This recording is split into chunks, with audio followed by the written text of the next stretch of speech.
Please can anyone tell me why my canary does this tapping thing? It normally sits on top of the curtain pole and taps on the wallpaper, and it drives me totally crazy.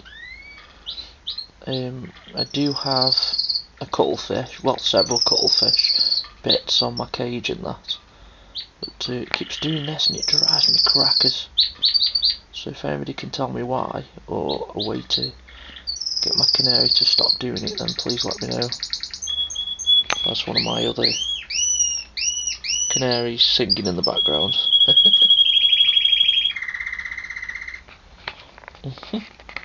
So if anybody can help me to stop my canary doing this, would be much appreciated. Thanks, bye for now.